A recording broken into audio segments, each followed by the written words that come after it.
How's it going, everyone? This is Jacob. And I'm Trevor, and you are listening to Wizard 73.3 Podcast Radio. The podcast for all things tabletop RPG, and welcome to Session 0. So I guess the big thing, Dungeons & Dragons, biggest tabletop RPG. Absolutely. Trevor and I have been playing since 2021, and we started with the Dragon of Icefire Hold, and quickly moved into our own full homebrew. Just full homebrew. We took a lot of the rules and reworked them to how we think it should be played. If that's even the right wording for it. No, it's just we took things to a more common sense locale. Yeah, for instance, if you throw... What is it? What's Instant Fortress. Instant Fortress throw that into the mouth of a dragon. Why would you roll damage? That shit's just dead. That thing is... That's just dead. There is no stomach expansion wide enough to make up for that kind of damage. But we'll get more into homebrew rules as we dive through this little adventure of ours. What's your favorite part about TTRPGs, man? Killing your characters. That's just kidding. Not true. No. Honestly, I'm a big fan as if someone's not having fun, no one's having fun. I really do just enjoy the cool moment aspect of it all, right? Yeah. Like giving people opportunities to be creative and just do awesome things. Exactly. I don't think there should be a rule out there that stops anyone from having a good time sitting at a table with your friends. Yeah, that's true. Granted, whatever is story written, if it's a bad thing, bad things happen, but I think it's part of the journey that also, if somebody rolls a nat 1, and they're fighting a big old monster, then and that monster rolls a nat 20, that's always you might die. But I mean, depending on how you do it, that's why one thing we do is we have a coin with a nat 1 and a and a 20 on the other side, and it's kind of our rule of cool coin, where it's either going to go horribly wrong or horribly successful. Yeah. If you could take one thing out of Dungeons and Dragons specifically and put it into your life, what would it be?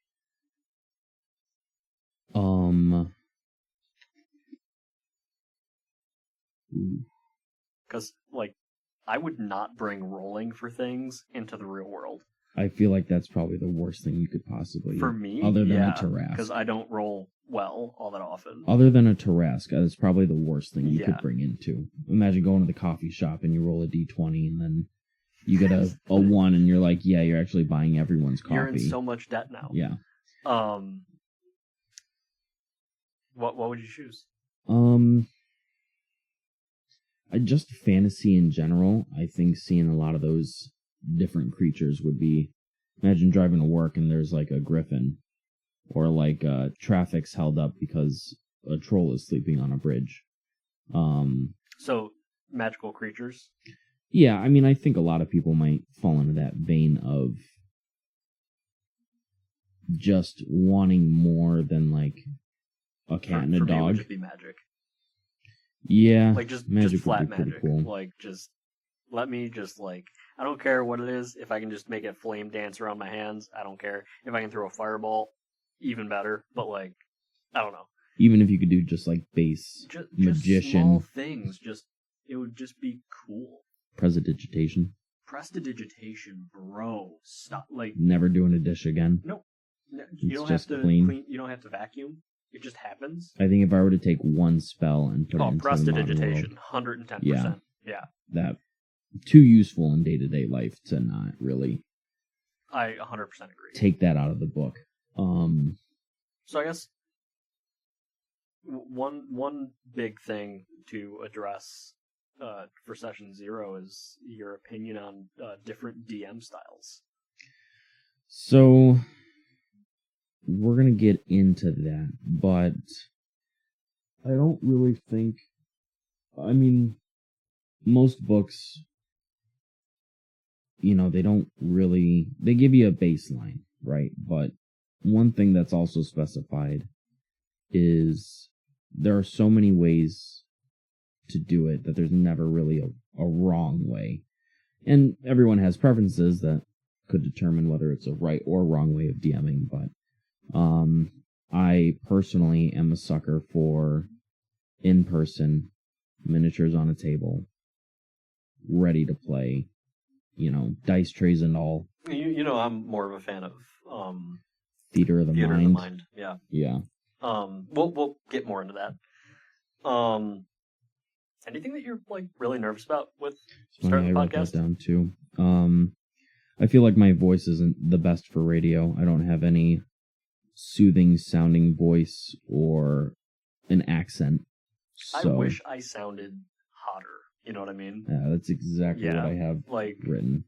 Even if I just had an accent, I feel like people could get over it, but I guess I just have a lose-lose situation in terms of... Like a good Australian accent or something? I mean, any audiobook that has like a British narrator really just never sounds bad. It could be the most poorly written book or a child's book, and it does not sound bad.